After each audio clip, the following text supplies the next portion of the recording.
What defines a monster? Is it the sharpness of its claws, the power in its muscles, or the terror it inspires?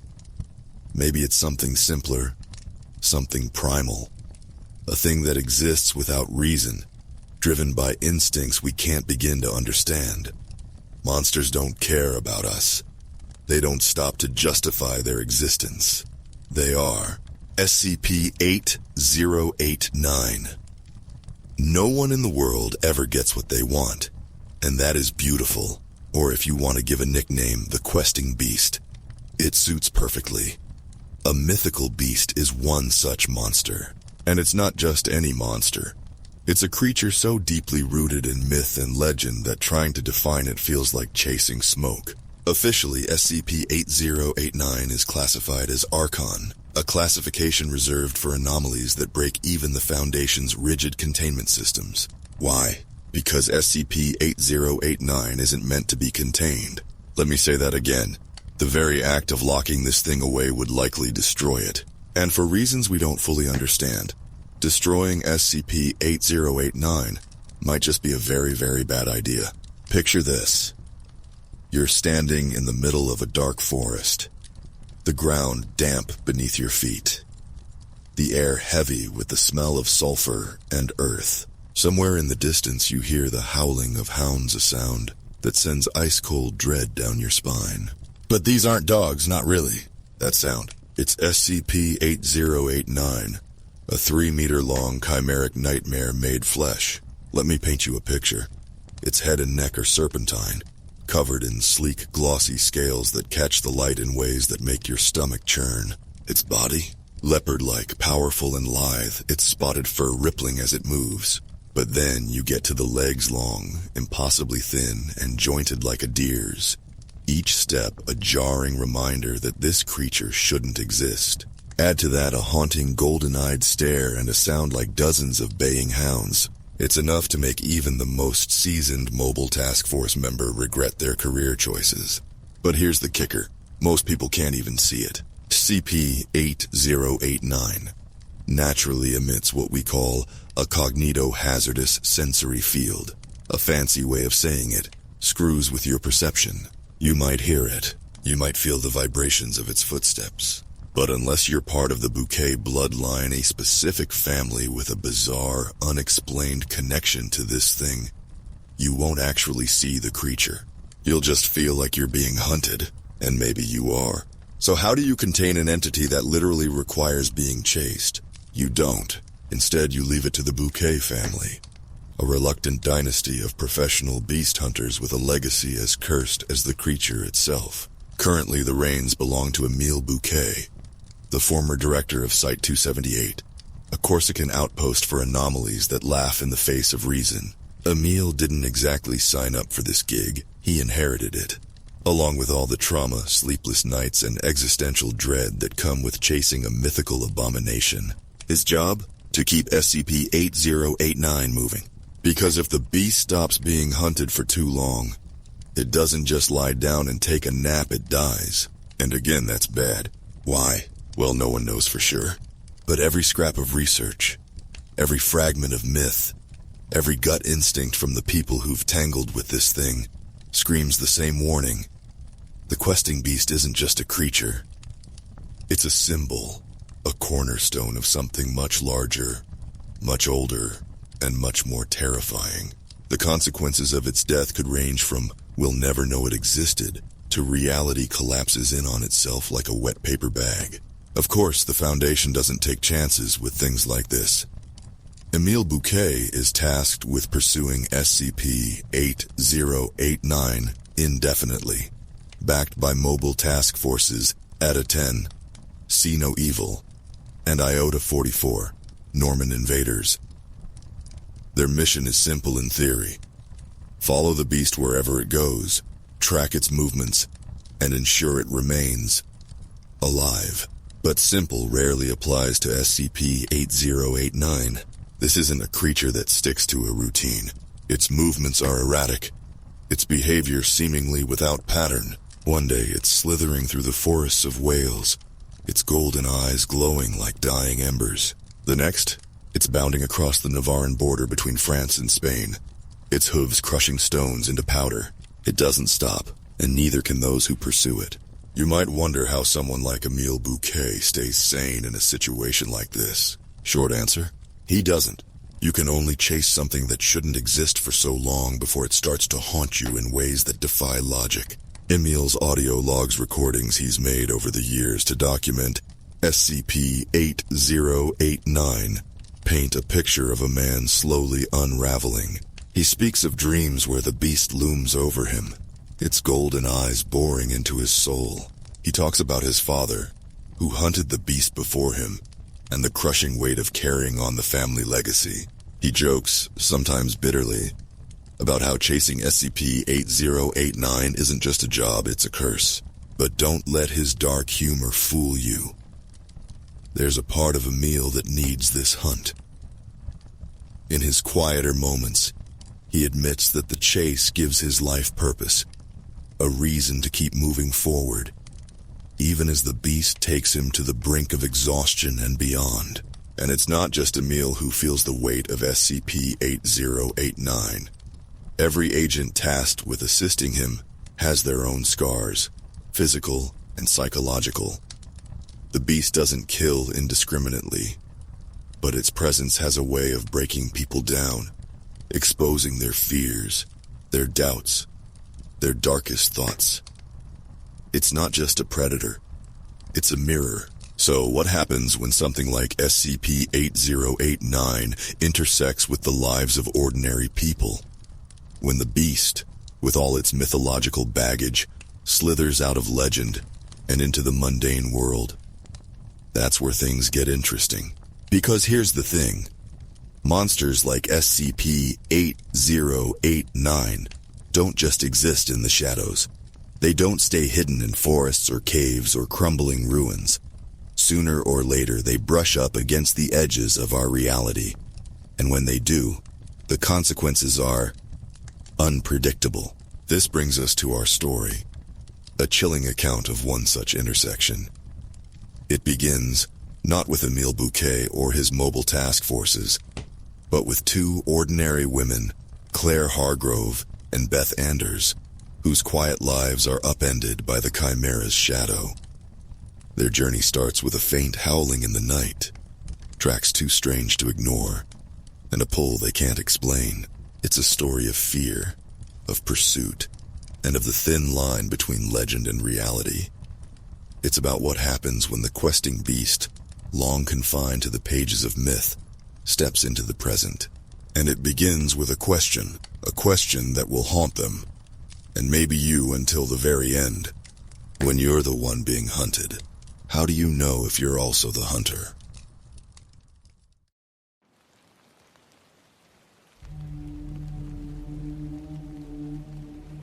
Claire Hargrove sat at her desk, an empty coffee cup beside her laptop as she thumbed through the archives of a local museum's digital collection. The volunteer research gig wasn't glamorous, but it helped fill the hours between shifts at the community library. History had always been her passion, even if it meant translating obscure medieval text for poorly funded institutions. Her latest obsession was a digitized manuscript fragment attributed to a monk on the Isle of Anglesey. Written in crumbling Welsh, it recounted the sightings of a peculiar creature that haunted the forests and coastline during King Arthur's time. The text was a mix of local folklore and dense religious metaphor, but one phrase stuck in her mind. A serpent that walks as a lion does, with the steps of a deer and the eyes of God. The familiar sounds of her apartment hummed around her.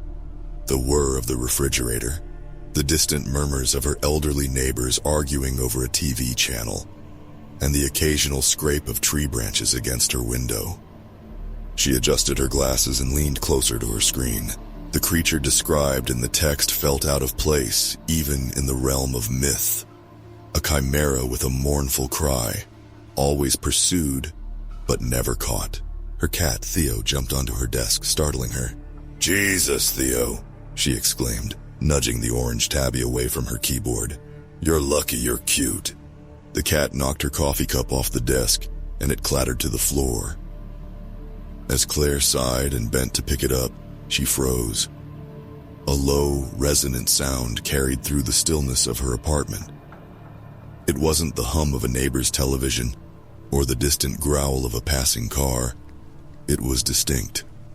A howl, deep and resonant, cut through the walls like a warning.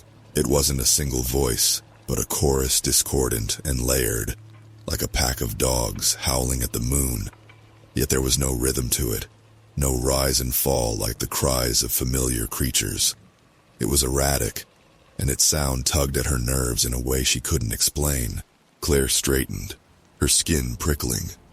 The sound stopped as abruptly as it began. Theo, whose tail had puffed up like a bottle brush, darted under the couch. "Probably just some stray dogs," she muttered to herself, forcing a laugh. "It's not like weird howls mean anything, right?" Her phone buzzed, and she nearly jumped out of her chair. It was a message from her colleague, Beth, another museum volunteer. "Found something interesting about your chimera thing. Call me when you can." Claire stared at the message for a moment. She wasn't ready to share the strange feeling creeping over her. How could she, when it made no sense even to her? Instead, she shook her head and texted back, "We'll call tomorrow." "Thanks, Beth." That night Claire couldn't sleep. The howling stayed with her, replaying in her head even as she buried herself under her blankets. She reasoned with herself. A logical explanation was always there if you dug deep enough. Stray dogs, maybe a group of hikers with weird instruments. But deep down, her mind kept circling back to the chimera in the manuscript, a creature described as forever pursued but forever unseen. At 2:47 a.m., she woke to the sound of Theo hissing. The cat stood rigid at the bedroom window, his ears flattened and his tail thrashing. Her heart sank. Another howl broke the silence, this time louder, closer.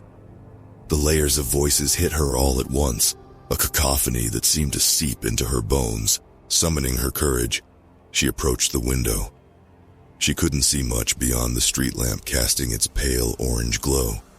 But she noticed movement, a flash of something sleek and sinuous slipping into the shadows.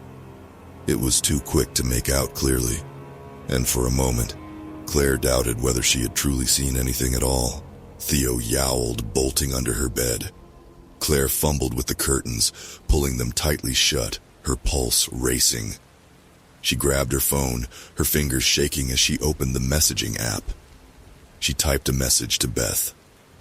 "Did you hear that? The howling? Please tell me I'm not crazy." But as soon as she hit send, she regretted it. Beth would dismiss it as a late-night hallucination or a trick of her overworked brain. Claire leaned against the wall, feeling the weight of her own skepticism. Maybe Beth was right, and she just needed to get some rest. Then her phone buzzed again, a response. "I heard it. It woke me up. Check your email. I just sent you something." Claire opened her laptop, her breath shallow. The email's subject line read, "The Howling Beast?" Beth had attached several photos, blurry but unmistakably eerie. They showed large tracks pressed into muddy ground, surrounded by crushed grass. The shape of the prints didn't match any known animal, elongated, almost hoof-like, but with claw marks trailing behind. Her heart pounded as she scrolled further. Beth had included a note at the bottom of the email. "These were found last week near Anglesey. I think it matches your manuscript." Claire stared at the screen, the pit in her stomach growing. The chimera was just a myth, a fragment of medieval storytelling. But the howls, the tracks. She glanced back at her window, her fingers trembling as she pulled the curtain aside once more. The street below was empty. No stray dogs, no hikers, just the faint, unnatural silence of a world holding its breath. And then, far off in the distance, she heard the howls again. Louder, closer, relentless. The next morning, Claire barely touched her breakfast.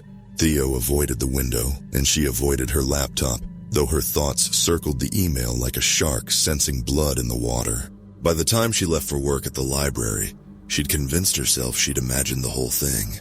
Maybe Beth was playing along for fun. After all, they both enjoyed spicing up their boring archival work with a little folklore. Still, the howling lingered at the edge of her memory, vivid and unshakable. And the tracks. Those didn't look like the work of Photoshop. But Claire couldn't be sure. She hadn't dared respond to Beth's email yet. She wanted space to think, to reason it out. The day passed uneventfully. Claire shelved books, helped patrons find their wayward holds, and spent the occasional free moment staring at her phone, debating whether to call Beth.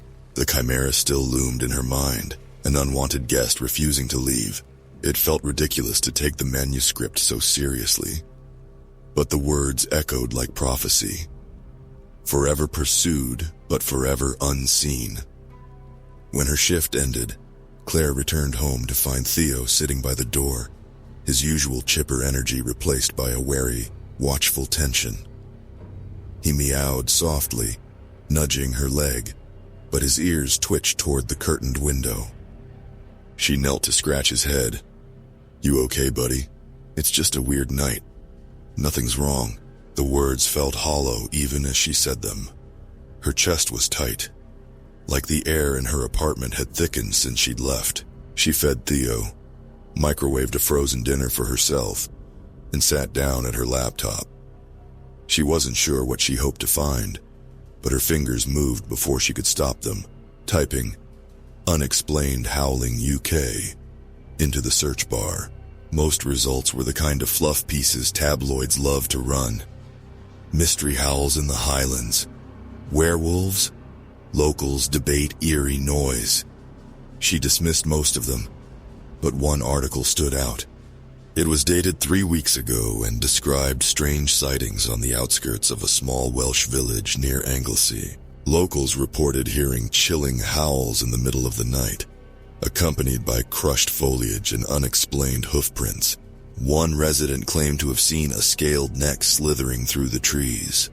The writer chalked it up to a bare and absurd suggestion, given the lack of wild bears in the UK. Claire sat back, goosebumps rising on her arms. The article was too similar to Beth's email to ignore. The chimera wasn't just an artifact of legend anymore. Its presence had clawed its way into reality. Her phone buzzed. Beth again. This time Claire answered. Hey. Beth's voice was low, tense. "You got my email?" "I did." Claire hesitated, unsure how to proceed. "Beth, are you sure about those tracks? You didn't just find them online or something, right?" "I didn't find them online. My cousin took those photos. She's a wildlife researcher. She said they were too big to be deer, but they didn't match anything else either. And Claire..." Beth paused. She said the prints smelled wrong. "Smelled wrong?" Claire asked, frowning. "Like sulfur or decay." She couldn't pin it down, but it wasn't normal. Claire's stomach turned. "Why didn't you tell me this before? I didn't want to freak you out, okay?" Beth sighed. "But I heard the howling last night too. That's not something you just imagined, Claire. It was real." Claire closed her eyes. "Do you think it's connected to the chimera?" "I don't know. I mean, maybe, but that thing's just a story." "Is it?" Claire interrupted, her voice rising. "Beth, if it's just a story, then why are there tracks? Why did we both hear the same thing miles apart?" Beth was quiet for a long moment, then, "I think we need to find out. Together." The following weekend, Claire and Beth drove to Anglesey. The small Welsh island had always seemed idyllic to Claire, a mix of lush, green hills, quaint stone villages, and winding coastal trails. But as they arrived, an unsettling unease settled over them, like the land itself was holding its breath. They parked near a forest reserve where Beth's cousin had first found the tracks. As they got out of the car, Claire caught a faint whiff of something acrid in the air, like burnt rubber mixed with rotten eggs. "Smells weird, doesn't it?" Beth said, wrinkling her nose. "Yeah," Claire muttered, already regretting the trip. Armed with flashlights and Beth's cousin's notes, they set off into the woods. The trail was overgrown, the dense canopy above swallowing most of the late afternoon light. The smell of sulfur grew stronger as they went deeper, making Claire's eyes water. "Do you hear that?" Beth whispered, suddenly stopping in her tracks. Claire strained her ears. For a moment, there was only the rustling of leaves and the distant chirp of birds. Then she heard it. A faint sound, rhythmic and wet, like something heavy dragging itself across the ground. Her heart hammered in her chest. "What is that?" Beth shook her head, her face pale. "I don't know, but it's close." They moved cautiously, their flashlights slicing through the dim forest. The sound grew louder, joined by a faint rhythmic thudding like hooves hitting the earth. And then they saw it. A patch of earth, freshly torn and marked with tracks too large to belong to any known animal. The hoof-like prints stretched across the trail, each one flanked by sharp claw marks. Claire knelt down, her pulse racing. The prints were deep, the ground pressed flat beneath them. A faint shimmer caught her eye, something slimy clinging to the edges of the tracks. Beth crouched beside her. "What is that?" she asked, her voice barely above a whisper. Claire reached out with a trembling hand, brushing her fingers against the slime. It was warm to the touch, and as she pulled her hand back, the substance clung to her skin like glue. Then the howling began again. It wasn't distant this time. It was close, impossibly close. And it wasn't just a sound, it was a presence, a force that wrapped around them like a suffocating fog. Claire and Beth turned to each other, terror etched into their faces. And then they ran. Branches clawed at Claire's arms as she sprinted through the forest, Beth's flashlight beam bouncing wildly ahead of her. The howling surged around them, impossibly loud, filling every corner of the woods. It wasn't just noise, it burrowed into her, a deep, bone-rattling resonance that made her stumble as her legs struggled to obey her commands. "Claire, hurry!" Beth shouted from up ahead, her voice sharp with panic. "I'm trying!" Claire gasped, forcing herself forward. Her lungs burned, but the fear pressing against her chest was far worse. She could feel it now, that thing. She couldn't see it, but she knew it was there, its invisible presence scraping against her mind like claws on glass. The two women burst into a clearing, their breaths ragged. Claire skidded to a stop, nearly tripping on the uneven ground as she looked around. Beth was fumbling with her phone, the flashlight on the verge of dying. "We have to hide," Beth hissed, her eyes darting to the trees around them. "Where?" Claire whispered, her voice trembling. The clearing offered little cover. Just a few jagged rocks and the twisted skeleton of a tree that had been struck by lightning long ago. And then they heard it, the dragging sound. It wasn't faint anymore, it was here. Beth grabbed Claire's arm, pulling her toward the tree. "Over there," she whispered harshly. They ducked behind the shattered trunk, crouching low as the sound grew louder. Claire's heart thudded in her ears, her breath coming in short, shallow bursts.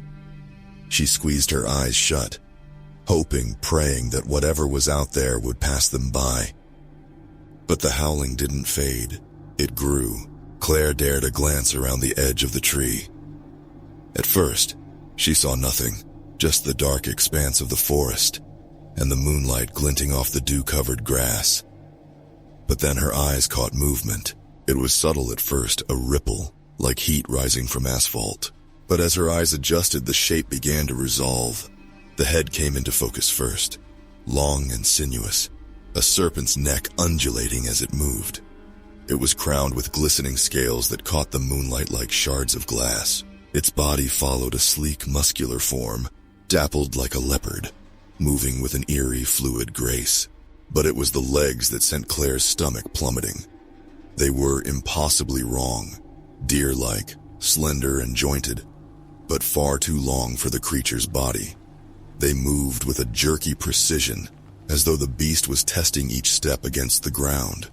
Claire clapped a hand over her mouth to stifle the scream rising in her throat. The creature stopped. its head swiveling slowly as though sniffing the air. It didn't have nostrils, just smooth, scaly skin where they should have been. But its golden eyes gleamed, unblinking. It knows we're here. The thought pierced through Claire's terror like an alarm bell. She pulled back behind the tree, her entire body trembling. Beth clutched her arm, her grip tight enough to hurt. "What is it?" Beth whispered, her voice barely audible. Claire shook her head, unable to form words. She didn't know what to call it. Chimera? Monster? The beast? The howling started again. So close it felt like it was coming from inside her own skull. Theo's hiss from the night before replayed in her mind, a warning she hadn't understood until now. The beast let out a guttural growl, low and resonant. The sound vibrated through the ground, through the air, through Claire's chest. She could feel the weight of its gaze, its presence bearing down on them like a predator toying with its prey. "It's right there," Claire whispered, her voice breaking. Beth nodded. Her lips moved as if she were muttering something under her breath, prayers, maybe, or curses. The beast's growl grew louder. Claire's mind raced. They couldn't stay hidden forever. Sooner or later, it would find them. The thought made her stomach churn. "We have to move," Claire whispered. Beth's eyes widened. "Are you insane? We can't just sit here, it'll—" A deafening snap interrupted her. Both women froze, their eyes darting to the edge of the tree trunk. Something heavy crashed through the underbrush, and the air filled with the sharp, acrid stench of sulfur. The beast was circling. Claire grabbed Beth's hand, squeezing it tightly. "When I say go, we run," she whispered. Beth's mouth opened to protest, but another low growl silenced her. "Ready?" Claire hissed. Beth nodded, though her face was pale with fear. "Go!" They bolted from their hiding spot, sprinting toward the far side of the clearing. Claire didn't dare look back, but she could feel it behind her, the crushing weight of its presence, the tremor of its footsteps pounding the ground. The trees ahead seemed impossibly far away, the clearing stretching endlessly before them. Claire's lungs screamed for air, but she didn't stop. She couldn't. The howling rose again, sharper this time. It pierced through her skull and her legs faltered. She stumbled, nearly falling. Beth grabbed her arm, pulling her forward. "We're almost there," Beth shouted, though her voice was nearly drowned out by the cacophony behind them. They reached the tree line just as the beast lunged. Claire felt the rush of air as it swiped at them, its claws carving deep furrows into the ground. The two women threw themselves behind a cluster of rocks, panting and trembling. For a moment the world was silent. Then the howling returned, distant now, as if the beast had retreated. Claire pressed her back against the rock, her chest heaving. Her mind was a whirlwind of fear and disbelief. Beth looked at her wide-eyed and pale. "Claire, what the hell was that thing?" Claire shook her head. "I don't know," she whispered. "But it's real." The howling echoed again, fading into the distance. But Claire knew it wasn't gone. The beast was still hunting. Claire sat on the edge of her bed, staring blankly at her hands. Her fingers were smeared with dirt from the forest, and her arms ached from their desperate flight through the trees. It was hours later, but the events of the night still played on a loop in her mind. The howling, the tracks, the impossible shape of the creature. Beth was in the living room talking in hushed tones on the phone with her cousin, trying to make sense of what they'd seen. Theo padded over to Claire and nuzzled her leg, his usual playful energy replaced with quiet concern. She stroked his head absent-mindedly, her thoughts elsewhere. The question Beth had asked back in the woods still lingered. What the hell was that thing? Claire had no answer. The manuscript's description had been vivid, but seeing the creature in person was something else entirely. It had felt wrong, not just in appearance, but in presence, as though its very existence violated the natural order. She glanced at her laptop, still sitting on her desk. The manuscript was open on the screen, the ancient Welsh text staring back at her. The phrase she'd translated a week ago was now burned into her memory.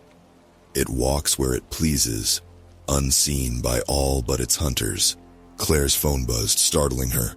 She picked it up and saw a message from Beth. "You okay? I'm coming in." A moment later, Beth appeared in the doorway, her face pale and drawn. She held a glass of water in one hand and her phone in the other.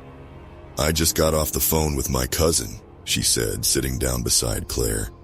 "She thinks we're insane." Claire let out a dry laugh. "Can you blame her?" Beth didn't answer.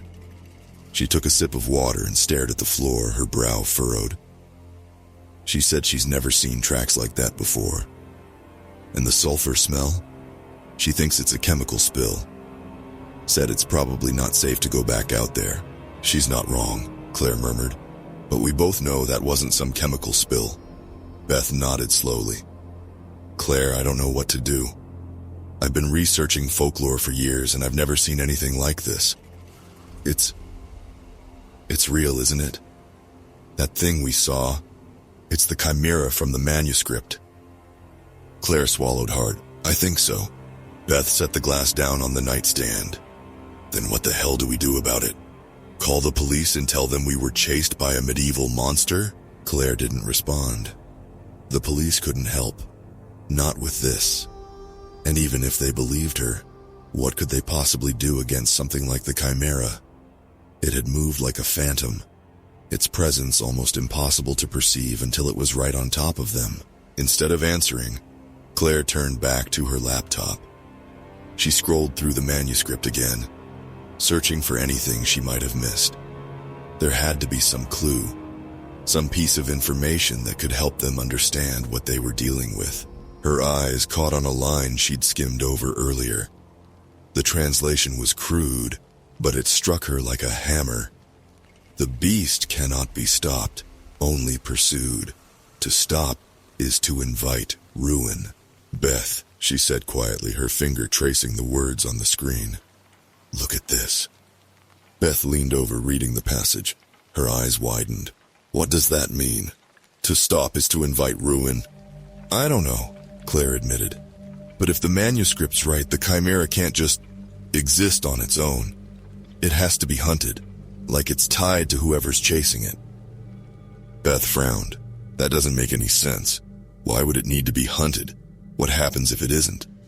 Claire shook her head. "I don't know. But it explains why it showed up when it did. Someone must have been hunting it, and now, maybe they've stopped." The words hung in the air like a shadow, heavy and foreboding. Beth stared at the screen for a long moment before sitting back, rubbing her temples. "So what are you saying?" she asked. "That it's up to us to... what? Chase this thing? Keep it moving?" Claire hesitated. The idea sounded absurd when she said it out loud, but deep down, she couldn't shake the feeling that it was true. "I'm saying maybe we don't have a choice." Beth let out a bitter laugh. "That's insane. We're not monster hunters, Claire. We're history nerds who spend too much time reading old books." "Maybe that's why it's us," Claire said, her voice barely above a whisper. "Maybe we were meant to find the manuscript, to see the tracks, to hear the howling." Beth shook her head. "You're starting to sound like one of those lunatics who think they're chosen by a god." "Do you have a better explanation?" Claire snapped, her voice sharper than she intended. She took a breath, trying to steady herself. "Beth, we can't just ignore this. You saw what it did to the forest. You felt it. If we don't do something, who knows what'll happen?" Beth didn't answer right away. She stared out the window, her jaw tight. Finally, she sighed. "Let's say you're right. Let's say it's up to us. What then? We just chase it? Follow its tracks forever? What happens when it turns around and comes for us?" Claire didn't have an answer. She stared down at her hands, her mind racing. She thought of the chimera's golden eyes, the way they had fixed on her in the clearing. It hadn't just been hunting them. It had been waiting. "I don't know," she admitted. But I think if we don't try, things are only going to get worse. Beth laughed again, but there was no humor in it. Worse than being hunted by a nightmare? Great. I can't wait. The silence that followed was thick with unspoken fear. Finally, Claire stood, her resolve hardening. We'll go back tomorrow, she said, and this time we'll be ready. Beth looked at her, uncertainty etched into her face, but she nodded. All right, let's do it. Neither of them slept that night. The woods were colder the next night, as though the creeping unease from the previous encounter had seeped into the land itself. Claire and Beth stood at the edge of the same forest trail, their flashlights trembling in their hands. The sulfuric tang still hung in the air, faint but unmistakable. Beth shifted her weight nervously, glancing at Claire. So, this plan of yours, she muttered. We follow the tracks. Then what? Hope it doesn't eat us? Claire adjusted the strap of her backpack, which now carried their meager supplies, a first aid kit, energy bars, water, and a borrowed hunting knife from Beth's cousin. We don't have to get close to it, Claire said, more to convince herself than Beth. We just need to understand it, where it goes, what it wants. What it wants is probably us dead, Claire, Beth said flatly. Claire didn't answer. Instead, she adjusted her flashlight and started walking, her boots crunching softly against the dirt path. Beth hesitated but followed, muttering something about how she must have been insane to agree to this. They walked in silence for nearly an hour, moving deeper into the forest. The flashlight beams cut through the darkness, illuminating the gnarled trees and thick underbrush. Occasionally they would pause to scan the ground for tracks, and each time they found them fresh and impossibly deep. Claire felt her stomach churn. It's staying close, Beth whispered as she crouched beside a set of hoof-like prints. The claw marks trailed off into the grass, as if the creature had stopped and turned abruptly. Claire nodded, her throat dry. She hadn't told Beth about the dream she'd had the night before, a vivid, surreal vision of the chimera stalking through her childhood home. In the dream, its eyes had burned gold, and its howls had sounded like her father's voice calling her name.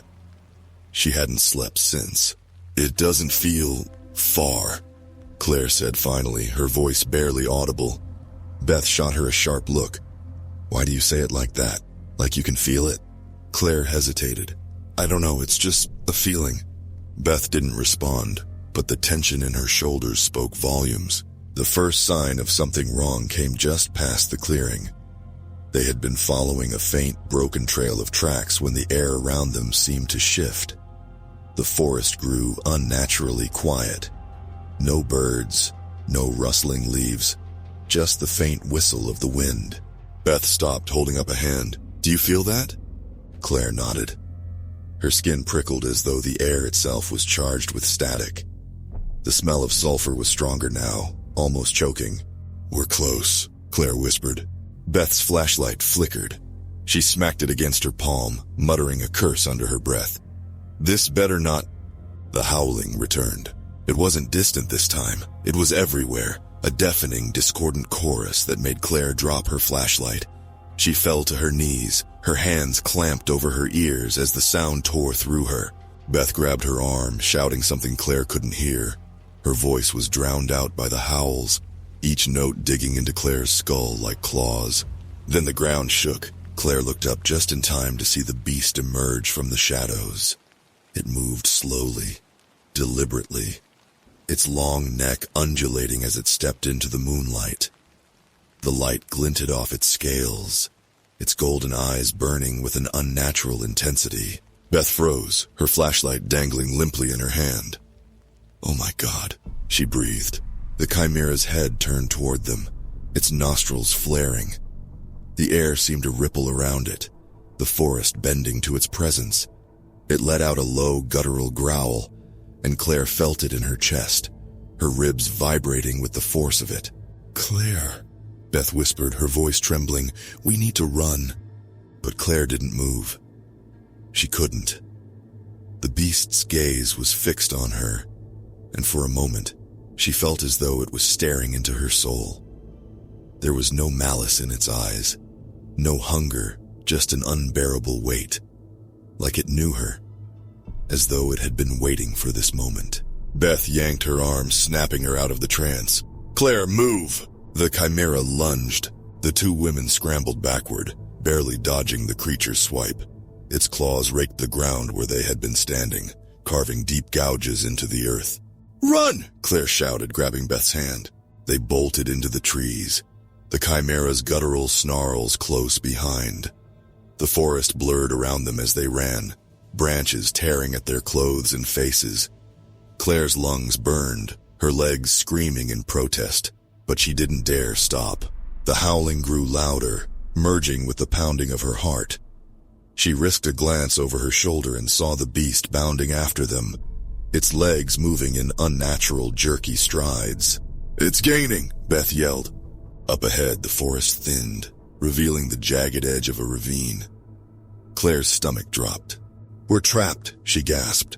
Beth skidded to a stop at the edge, her eyes wide with panic. "What do we do?" The chimera burst through the trees, its eyes blazing. It slowed, its movements deliberate as it stalked toward them. The howling quieted, replaced by the sound of its labored breathing. Claire grabbed a rock from the ground, her hands trembling. She knew it was useless, but her mind offered no alternatives. The chimera stopped, its golden eyes locking onto hers. For a moment, the world seemed to hold its breath. Then it stepped closer. Claire's grip on the rock tightened, her pulse pounding in her ears. She opened her mouth to scream, to fight, to do something, but the chimera didn't attack. Instead, it lowered its head slightly, almost as if bowing. Its eyes never left hers, but the weight of its presence seemed to shift. It wasn't hunting her, it was waiting. Claire's breath hitched. The realization hit her like a lightning bolt. It doesn't want to kill me. It wants me to follow. "Claire?" Beth's voice was a whisper. Claire lowered the rock, her eyes locked on the chimera. "It's not going to hurt us," she said, her voice shaking. Beth stared at her like she'd lost her mind. "How the hell do you know that?" I know," Claire whispered. The chimera tilted its head, its golden eyes gleaming, and then, without a sound, it turned and disappeared into the shadows. Claire let out a shaky breath, her legs threatening to give out. Beth grabbed her arm, her grip like iron. "What the hell just happened?" Beth demanded. Claire swallowed hard, her heart still racing. I think it's trying to tell us something." Beth shook her head. "Claire, this is insane. We need to leave now." But Claire wasn't listening. Her eyes were fixed on the darkness where the chimera had disappeared, and she knew, deep down, that she had no choice but to follow. The forest was deathly silent. Even the wind seemed to hold its breath as Claire and Beth moved forward, their flashlights casting jittery beams into the darkness. The chimera had vanished into the trees, leaving behind only its tracks and the suffocating weight of its presence. "Claire, I'm serious," Beth whispered, her voice tight with fear. "This is a terrible idea. It wants us to follow it, and that's not a good thing." Claire's grip on her flashlight tightened. "I don't think it wants to hurt us." Beth stopped dead in her tracks, forcing Claire to turn and face her. "And how the hell do you know that? Did it tell you telepathically? Because I'm pretty sure it was about to kill us back there." Claire opened her mouth to respond, but she didn't have an answer. The truth was, she didn't know why she felt the way she did. All she knew was the moment the chimera's eyes had locked onto hers, she'd felt something: connection, recognition, purpose. As insane as it sounded, she felt like the creature wasn't just hunting them. It was leading them somewhere. "It could have killed us if it wanted to," Claire said finally. "It had every chance." Beth shook her head, her voice rising. "Or maybe it's playing with us. Maybe it's waiting for the perfect moment to finish the job." Claire hesitated. She couldn't deny that the thought had crossed her mind, but something deeper, something unshakable pushed her forward. "If we leave now, we'll never understand what's happening. This thing, whatever it is, wants us to see something. I know it. Beth stared at her, incredulous. You sound insane, she said flatly. Like, actually insane. Claire's shoulders slumped. Maybe I am, but we've come this far. We can't turn back now. Beth exhaled sharply, shaking her head. Fine, but if we die, I'm haunting your ass. Claire managed a weak smile. Deal. The tracks led them deeper into the woods. The trees grew taller, their branches weaving into a dense canopy that blocked out the moonlight. The sulfuric smell was stronger now, almost unbearable, and the air felt heavy, like the forest itself was pressing down on them. Claire kept her eyes on the tracks, her flashlight illuminating the hoof-like prints. They seemed fresher now, as though the chimera was only steps ahead of them. Beth walked a few paces behind, muttering under her breath, "This is insane. This is insane. This is so insane." Claire ignored her, focusing instead on the faint sounds ahead. It wasn't the howling this time. It was softer, more rhythmic. A wet scraping sound, like something being dragged through mud. "We're close," Claire whispered. Beth stopped, her face pale. "You keep saying that like it's a good thing." Before Claire could respond, the sound stopped. The silence that followed was deafening, and Claire's chest tightened as the air seemed to grow colder. The trees ahead opened into a clearing, and Claire froze as her flashlight beam illuminated what lay beyond. It was a cave. The entrance yawned wide, its jagged edges framed by gnarled roots and moss-covered stones. The smell of sulfur was overwhelming now, wafting from the darkness like a physical force. Beth took a step back. Nope, I'm not going in there." Claire hesitated, her heart pounding.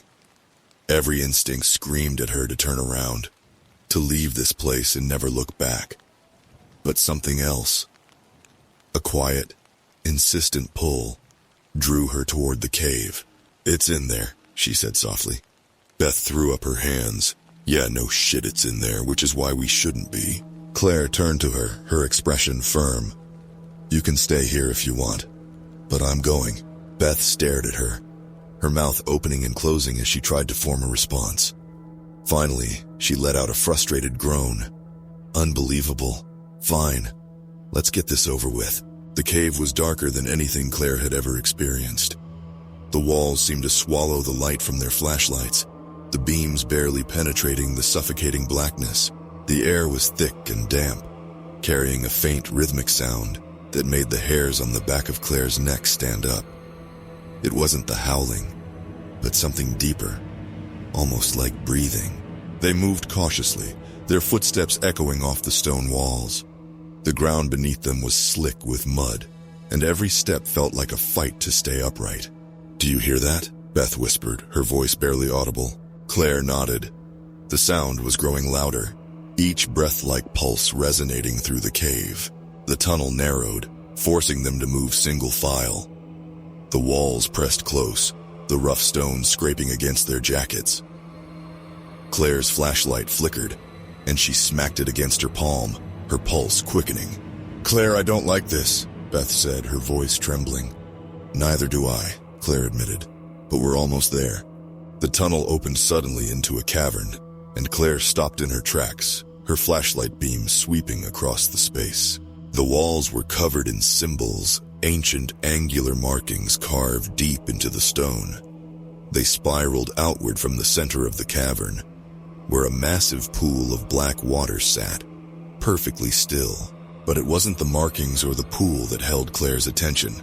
It was the chimera. The creature stood at the edge of the water, its long neck arched as it stared into the black depths. Its golden eyes flicked toward Claire and Beth as they entered, and for a moment, the weight of its gaze was suffocating. Claire felt her knees weaken, but she forced herself to step forward. The chimera didn't move, its unblinking eyes fixed on her. "What is this place?" Beth whispered, her voice shaking. "I don't know," Claire said. The chimera let out a low growl, its body shifting slightly. It stepped back from the water, its gaze never leaving Claire, and then it did something she didn't expect. It lowered its head, a gesture of submission. Claire's breath caught in her throat. She took another step forward, her flashlight trembling in her hand. "Claire, don't," Beth warned. But Claire couldn't stop. The pull was stronger now, almost unbearable. She stepped closer to the pool, her eyes drawn to the still black surface, and then she saw it, a reflection that wasn't hers, a distorted, monstrous shape that rippled and shifted like a shadow made of smoke. The chimera let out another growl, its golden eyes burning. The reflection moved, and then the water began to boil. The cavern vibrated with an unnatural energy as the water in the pool churned and boiled. Claire's flashlight flickered wildly, casting jagged shadows that seemed to writhe across the walls. The symbols carved into the stone glowed faintly now, their angular lines pulsing with a rhythmic, otherworldly light. Beth grabbed Claire's arm, her fingers digging into her skin. "Claire, we need to leave. Now." Claire didn't move. Her gaze was fixed on the pool, her breath coming in shallow, trembling gasps. The distorted reflection in the water wasn't hers. It wasn't the chimera's either. It was something else, something vast, coiled and ancient. The chimera stepped closer to the pool, its golden eyes blazing. Its growl reverberated through the cavern, low and resonant, carrying an air of warning. "Claire, I'm serious," Beth hissed, her voice barely audible over the rising noise. "This is insane. We can't—" Before she could finish, the water erupted. A towering column of liquid darkness surged upward, impossibly fast, sending droplets of oily black water splattering across the cavern. Claire stumbled backward, her flashlight clattering to the ground as she shielded her face. Beth screamed, grabbing onto a jagged outcrop of rock to keep from falling. The column twisted and shifted, forming a shape that was barely comprehensible. Impossibly long tendrils, skeletal limbs, and a mass of smoke-like shadows that seemed to bleed into the air. It was a thing of nightmares, its presence suffocating, overwhelming. Claire's knees buckled as the weight of the entity's gaze settled on her. Its eyes, if they could be called that, were vast and endless, swirling pools of light that seemed to pierce straight through her. The chimera let out a furious, guttural roar, stepping between Claire and the creature. Its muscles tensed, and for a moment, it looked like a predator ready to strike. But the towering shadow didn't attack. It lingered, its shifting form pulsing like a heartbeat. When it spoke, the voice wasn't sound, but something deeper vibrations that rippled through the cavern and into Claire's very bones. "Witness," Claire gasped, her mind reeling. The word echoed in her head, carrying with it a flood of images, fires raging across ancient forests, knights in battered armor chasing the chimera through endless nights, blood staining the ground as swords clashed. The scenes blurred together, a kaleidoscope of chaos and pursuit, until they sharpened into one moment. A man kneeling before the chimera, his hand outstretched, as if offering something unseen. The vision faded, leaving Claire trembling and gasping for air. She clutched her head, her thoughts a whirlwind of confusion and terror. What did it say?" Beth stammered, her voice shaking. Claire looked up, her eyes wide. It wants us to witness something." Beth's face twisted in disbelief. "Witness what?" "Claire, this thing isn't some misunderstood creature. It's a monster. It's... The chimera roared again, silencing her. It turned its head slightly, fixing Beth with a piercing, almost reproachful gaze. Then with deliberate slowness, it stepped closer to Claire, lowering its head until it was almost level with hers. Its golden eyes locked onto hers, unblinking. Claire swallowed hard, her throat dry. She felt the pull again, that unshakable sense of connection, of purpose. Slowly, almost instinctively, she reached out a trembling hand and touched its scaled neck. The moment her fingers made contact, the world seemed to shift. The cavern dissolved around her, replaced by an endless expanse of mist and shadow. The air was thick and cold, filled with the distant echoes of howling winds and rushing water. Claire stood alone, her feet sinking into an unseen ground that felt like damp earth. And then she saw it. The chimera stood before her, its form shimmering like heat waves. But it wasn't alone. Surrounding it were dozens of figures, knights, hunters, scholars, all clad in armor and cloaks, their faces obscured. They formed a circle around the chimera, their weapons drawn but lowered. One figure stepped forward, their voice carrying through the mist like a bell. To stop is to destroy. To hunt is to preserve. The chimera turned its head toward Claire, its eyes burning brighter than ever. The figures in the circle began to fade, one by one, until only Claire and the creature remained. "You are the witness," the voice said, echoing in her mind. "And the hunter." The mist swirled violently, pulling at her clothes, her hair, her skin. Claire tried to scream, but the sound was ripped away as the world collapsed around her. She awoke on the cavern floor, gasping for air. The pool was still now, its surface smooth and reflective. The chimera stood at the edge, watching her. Beth was shaking her shoulder, her voice frantic. "Claire! Claire! Are you okay? What happened?" Claire pushed herself up, her body trembling. I saw something. It showed me why it exists." Beth frowned, her fear and confusion evident. "What are you talking about?" Claire turned to the chimera. "It's not just a monster," she said. "It's a balance. It has to be hunted. It needs to be hunted. If it isn't..." She trailed off, unable to find the words. The chimera let out a low growl, stepping back from the pool. It looked at Claire one last time, its golden eyes filled with something almost like understanding. Then it turned and disappeared into the darkness. Beth grabbed Claire's arm. "Please tell me we're leaving. Like, right now." Claire nodded, her heart still pounding. "Yeah, we're leaving." But as they stumbled out of the cavern, Claire knew the truth. The hunt wasn't over. It had only just begun.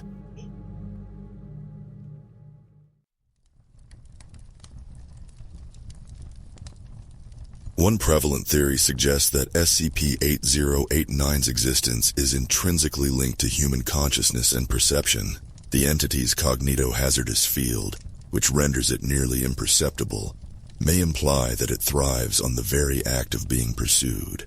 This aligns with the idea that SCP-8089 embodies the human tendency to chase the unattainable, serving as a manifestation of our perpetual quests and obsessions.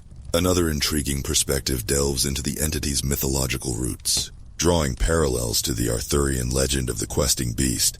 Some theorists propose that SCP-8089 is a modern incarnation of this myth, bridging the gap between ancient folklore and contemporary anomalies. This connection raises questions about the nature of myths and their potential basis in reality, suggesting that SCP-8089 could be a living testament to stories passed down through generations. Additionally, discussions have emerged regarding the unique familial connection to Director Bouquet. The fact that only individuals sharing his direct lineage can perceive SCP-8089 has led to speculation about genetic predispositions or ancestral ties to the anomaly. This exclusivity prompts further inquiry into the role of heritage and destiny in the Foundation's interactions with such entities. Examining SCP-8089 through a broader lens reveals its role as a catalyst for introspection, the entity's elusive nature, and the obsessive pursuit. It incites mirror humanity's relentless search for meaning and understanding.